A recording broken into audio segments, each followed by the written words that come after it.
blueberry muffins. This recipe is very moist and to die for. Promise you're going to love this. Come along and let's start.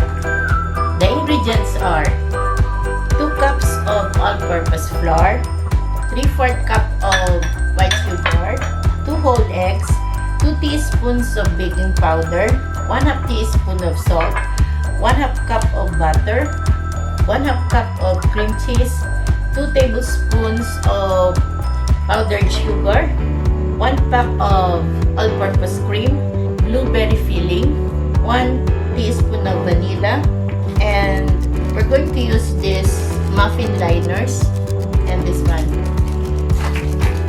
together with our muffin pan.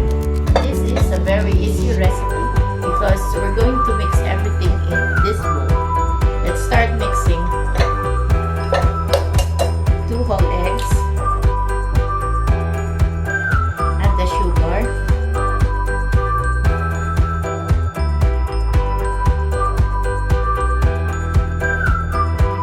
add the butter, soft butter,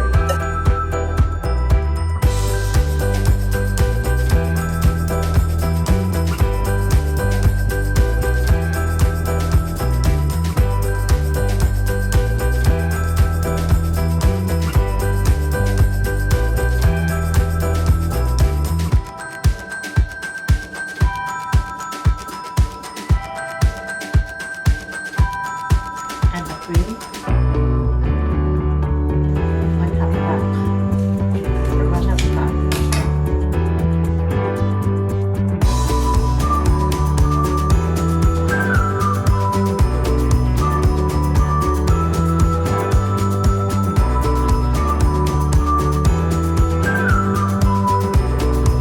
One teaspoon of vanilla,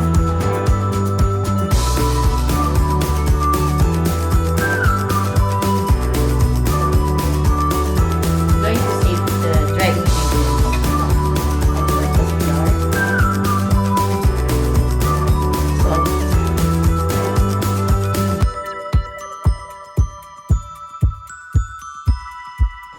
and baking powder.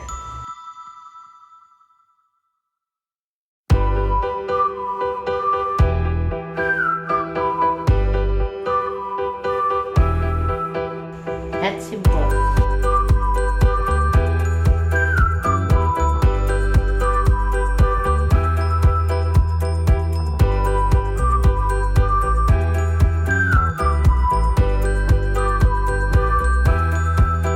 We can add more cream.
butter again. Love.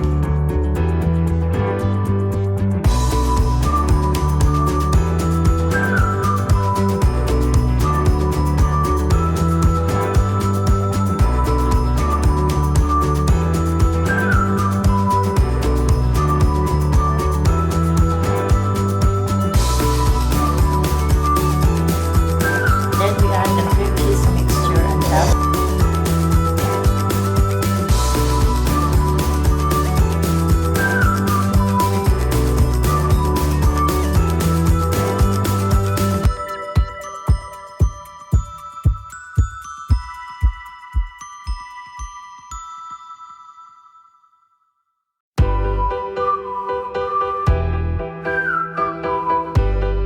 Add the blueberry topping.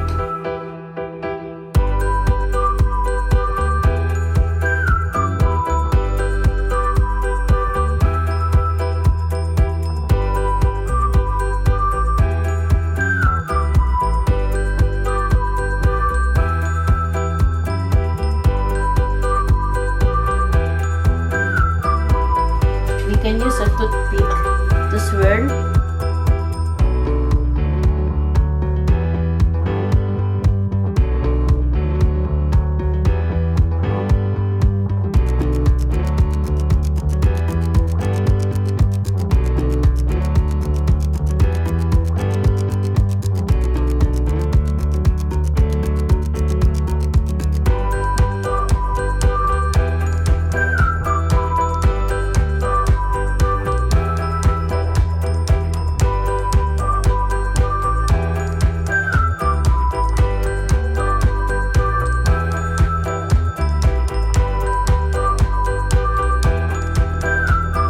Then we're going to bake this at 350 degrees Fahrenheit for 20 to 25 minutes or until it's done.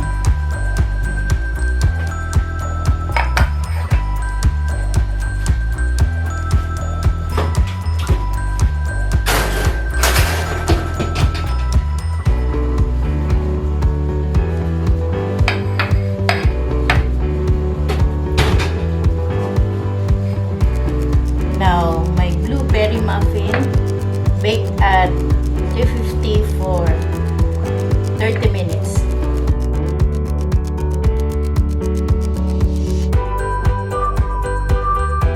Comes out clean. We're going to let this cool first. Look at my blueberry muffins.